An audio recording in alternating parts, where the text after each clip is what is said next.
The capital spire of the Aurelian Empire, once a tower of living crystal and light, had become a pillar of roaring plasma, its upper levels collapsing inward as gravity failed and emergency shields flickered like dying stars. The sky above the city glowed a violent red, thick with smoke and ionized ash. Sirens wailed in alien frequencies that rattled bone and nerve alike. And everyone was running.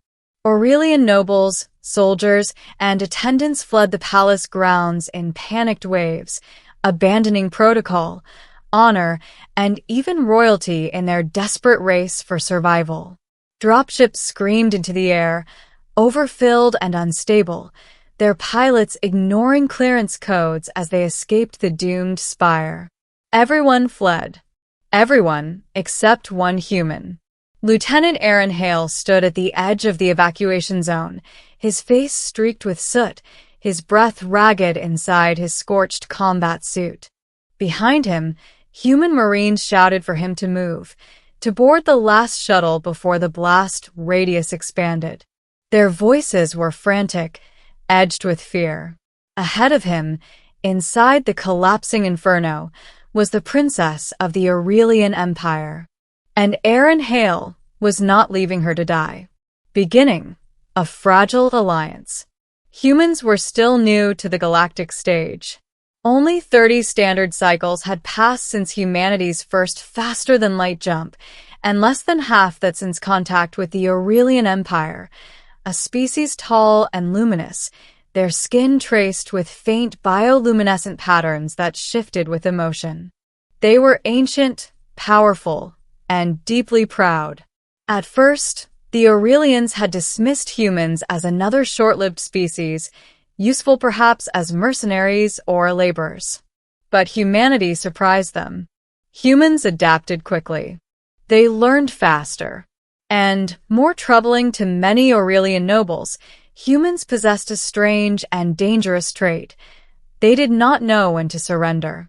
Lieutenant Aaron Hale had been assigned to Virex Prime as part of a joint security detail, a diplomatic exchange meant to solidify the fragile alliance between Earth and the Aurelian throne.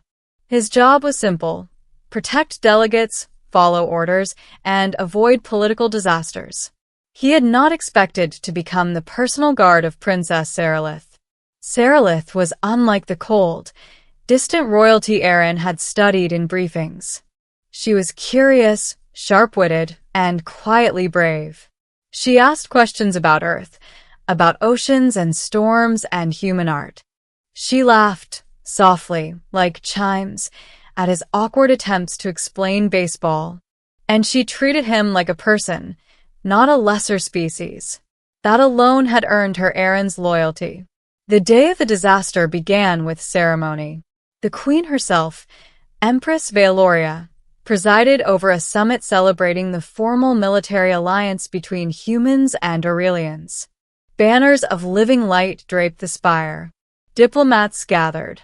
Guards stood at attention. Then the alarms began.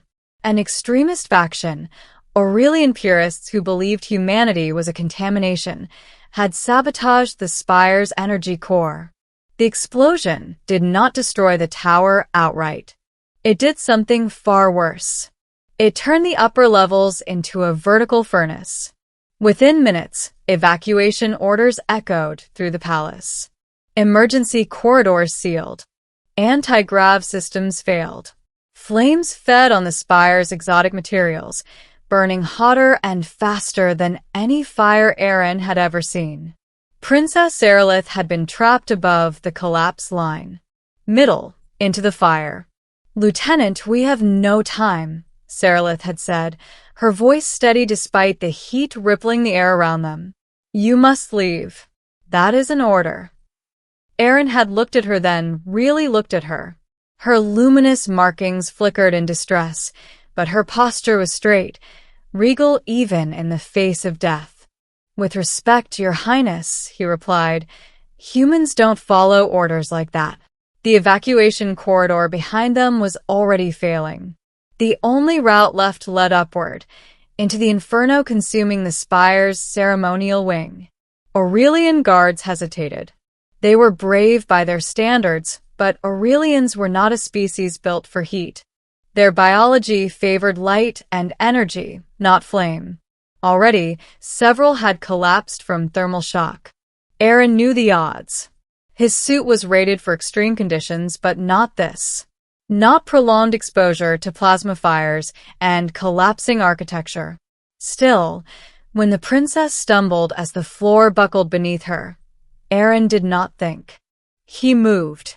He lifted her into his arms, feeling the heat sear through his gloves, and charged forward as the ceiling above them erupted in fire. The inferno roared. Flames curled like living things, licking at his armor, melting plating, screaming as structural supports gave way. Each step felt heavier than the last. His HUD screamed warnings, temperature critical, suit integrity failing, oxygen reserves dropping. Behind them, Aurelian guards fell back. They could not follow. Aaron did not slow. He ran through fire that would have incinerated lesser suits. He shielded the princess with his own body when debris rained down, pain flaring white-hot as molten fragments struck his back. "Why?" Saralith cried, her voice trembling for the first time. "Why would you do this?" "Because," Aaron gasped, "you matter." The word surprised even him. The spire shook violently as the core destabilized further. Time was running out. Aaron burst through a final doorway as the floor behind him collapsed into a pit of fire. He stumbled, fell to one knee, and nearly dropped the princess. But he held on. Emergency shutters slammed down ahead of them. A dead end. Aaron slammed his fist against the control panel, shouting in frustration as flames closed in behind them.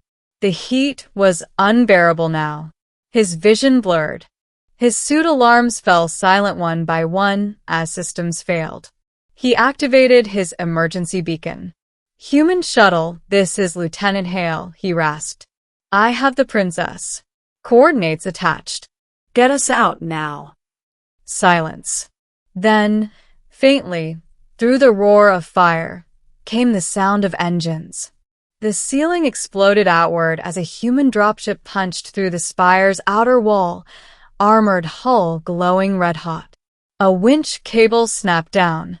Human Marines leaned out, shouting. Aaron didn't wait. He clipped the cable to his suit, wrapped Saralith tightly against his chest, and leapt. For a heart-stopping moment, they fell through open air, flames roaring past them as the spire collapsed inward. Then the cable went taut. They were yanked into the dropship just as the upper levels of the palace detonated in a column of blinding light. Aaron collapsed to the deck, unconscious. The princess lived. Ending the queen's decision. Aaron awoke to silence. Not the sterile hum of a human medbay, but something softer, musical, almost alive. Light filtered through crystalline walls. His body ached in ways he didn't think possible. He tried to sit up and failed. Easy, human. The voice was deep, resonant, and unmistakably powerful. Aaron turned his head. Empress Valoria stood beside his bed. The queen of the Aurelian Empire was taller than any of her subjects, her bioluminescent markings blazing in complex patterns Aaron could not interpret. Her expression was unreadable, but her gaze was fixed on him with an intensity that made his chest tighten. "My daughter lives," she said. Aaron swallowed. "Yes, Your Majesty. You defied evacuation orders. You entered an inferno that even my elite guard would not." She stepped closer. "You chose certain death." Aaron shrugged weakly. Didn't feel like a choice. A murmur rippled through the chamber. Aurelian nobles stood along the walls, watching him with a mixture of shock, awe, and something dangerously close to fear. Princess Saralith emerged from behind her mother, unharmed. Her markings glowed warmly as she looked at Aaron. "You carried me through fire," she said softly. "You shielded me with your own body. Why?" Aaron met her eyes. Because someone had to. Silence fell. The Empress turned slowly, addressing the gathered court. For 10,000 cycles, Veloria proclaimed, the Aurelian Empire has measured worth by lineage, by light, by strength of form. Today, a human has shown us a strength beyond all three. She faced Aaron again. You saved my daughter when my empire failed her. Her voice rang through the chamber. By ancient law, such a debt cannot go unanswered. The nobles gasped. Aaron's heart pounded.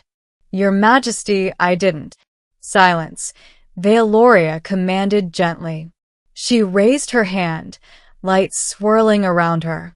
Lieutenant Aaron Hale of Earth, she declared, you are hereby named guardian of the royal bloodline. The title was ancient, sacred, and unheard of for a non-Aurelian. The shockwaves rippled instantly. Protests erupted. Counselors shouted. Generals stared in disbelief. The Empress did not waver. Furthermore, she continued, her gaze flicking briefly to her daughter, the bond forged in fire shall not be ignored. The Empire will prepare for a union, human and Aurelian. The chamber exploded into chaos. Aaron's mind went blank. Princess Serelith stepped forward, her glow bright with emotion. She placed her hand over Aaron's, her touch warm and steady. I choose this, she said. The Queen nodded once. Let the Empire be shocked, Veloria said coldly. Let it learn. She looked down at the human who had walked into hell for her child. Humanity has proven its worth, not through conquest, she said, but through sacrifice. And across the stars, as news spread of the human who defied the Inferno, empires began to whisper a new truth. When the flames rise and hope dies, never count the humans out.